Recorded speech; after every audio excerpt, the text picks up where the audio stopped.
Joe in real life. Squat every day, 129. So my friend who was in town 2 weeks ago is back in town. Her Nana was very, very sick and had a dangerous surgery, which she survived. And survived and was great. And then just a couple days ago died. Unrelated heart issue. Now she was 91, so I don't no I'm not meaning to be crass or anything with that, but she was 91. Let's just say that. And my friend is staying with us again for a couple days. She's in a lot of pain right now. Grief does that. I can't remember where I stole this quotation, but it's like grief is the price we pay for love. And certainly that holds true with death, But I think it can hold true with anything, any lost love, which all loves you lose eventually. You pay for that after you have it with grief, breakups, friendships,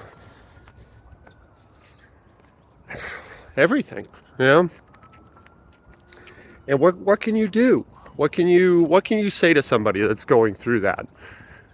She was very close with her Nana. So I don't know. Here's my advice if you find yourself in a similar situation at some point. Just be present and behave as though you give a shit. Don't try to lessen their pain. Don't try platitudes or anything like that. Because they don't work, right? Like you've been in grief before. When people try to soften that sharp edge with words or even deeds, it doesn't work. It takes a nice gesture and turns it into an irritation.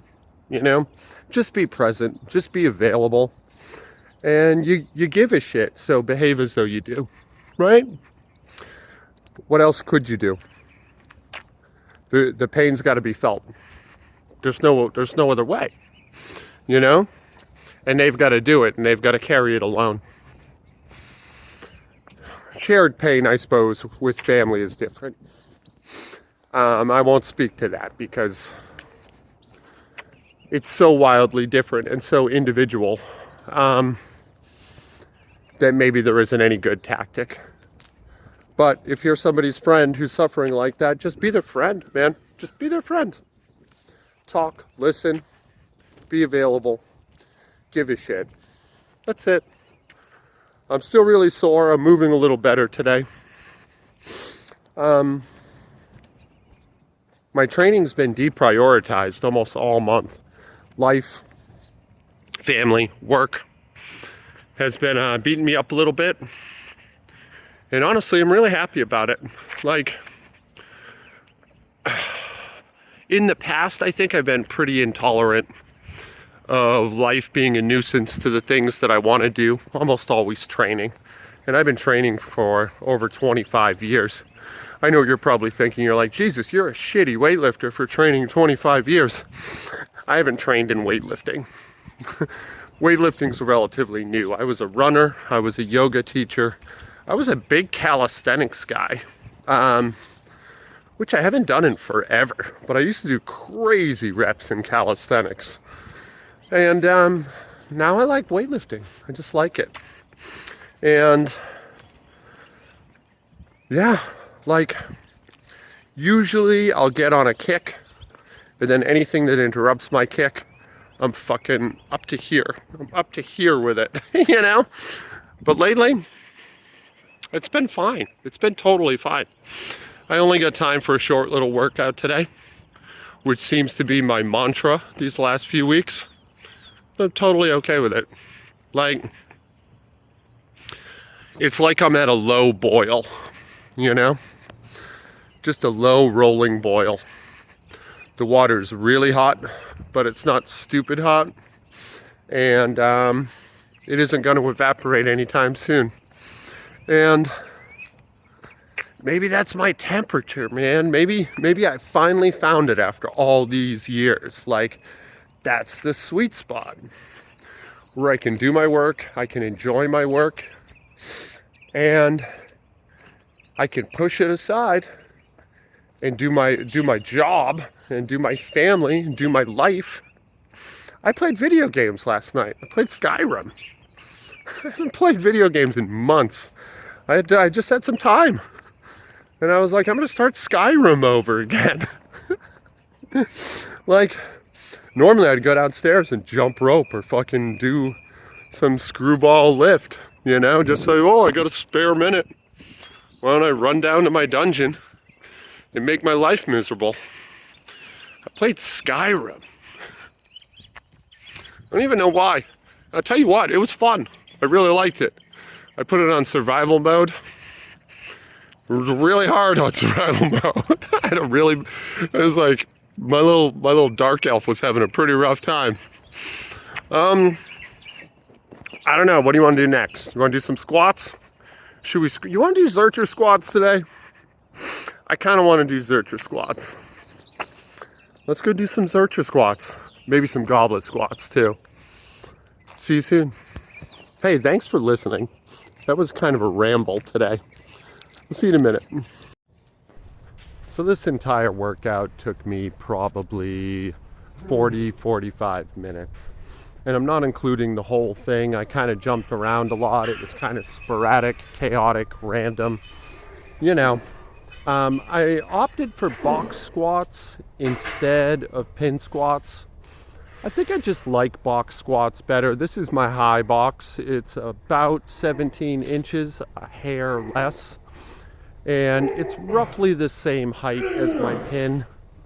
I just feel like I have better bracing, better control. For whatever reason on the pin squat, when I hit the pins, my bracing just releases.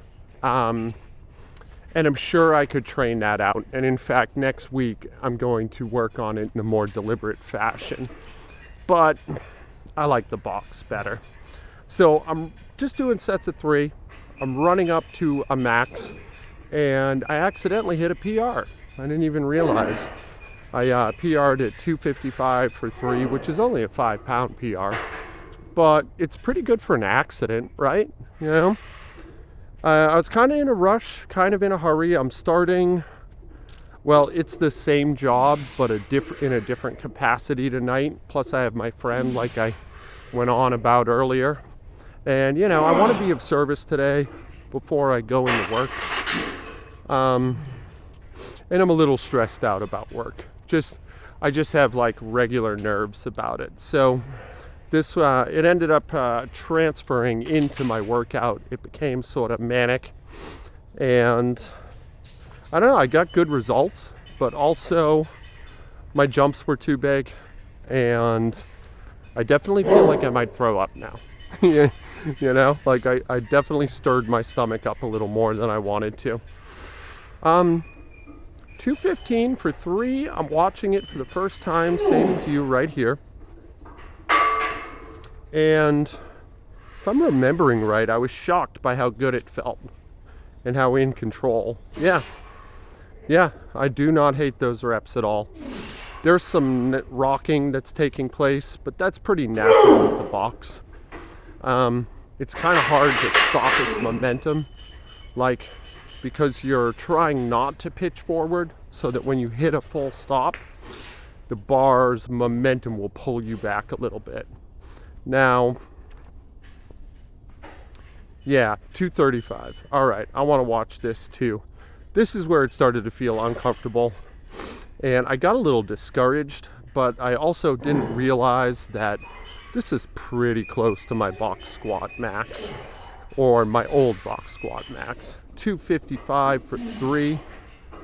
Like, I could definitely do 275 for 1, and probably even should have today. Honestly, that looks pretty good. So another thing with the high box squat, I'm taking my feet a little wider than normal. my toes are roughly right out to the very edge of my cage, and my heels are slightly more in than I do with my typical squat too. I don't believe this is a good squat position for regular squat, but I think that like over time, my regular squat and my high box squat are slowly becoming more and more alike in shape and posture and stance. And so rather than force that, I'm just gonna let it do its thing, you know? Is this the 255? That was rambling. Yeah, I think it is. All right, let's take a look. Yeah, man. I mean, those are moving pretty good. Like, my upper back is collapsing a little bit, but honestly, I'm less pitched forward. All right. Well, next I moved on to Zerchers. Zerchers are so fun. I did a Zercher deadlift, so I do my Zerchers off the floor.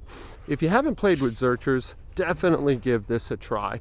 And you don't have to start the lift like this. You can do it out of your rack. You can deadlift the weight proper up to your knees and then come to a good stopping point and slide your arms underneath.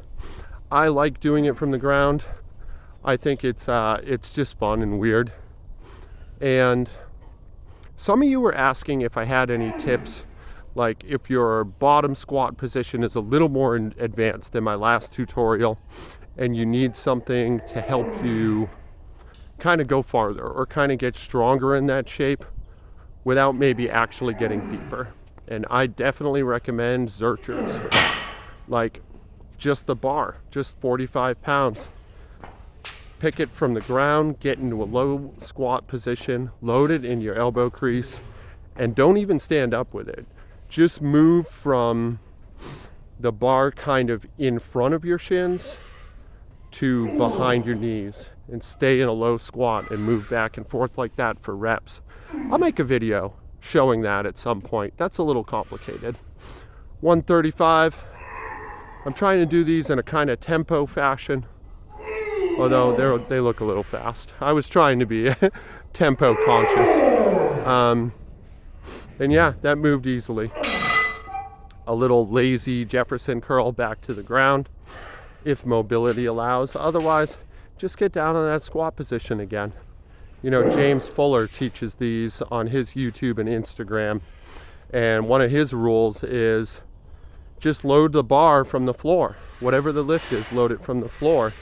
Don't use equipment to get the bar up. And that'll teach you the proper structure and form. I'm inclined to agree with him. So this is 170, my daily minimum. I only got 2. I was feeling really lightheaded. The bar, that's one downside to Zerchers. The bar sometimes finds a bad spot on the arm, and man, it hurts. But anyway, that's it for today. Back to my friend. This is Joe in real life. I love you guys. Be good to each other.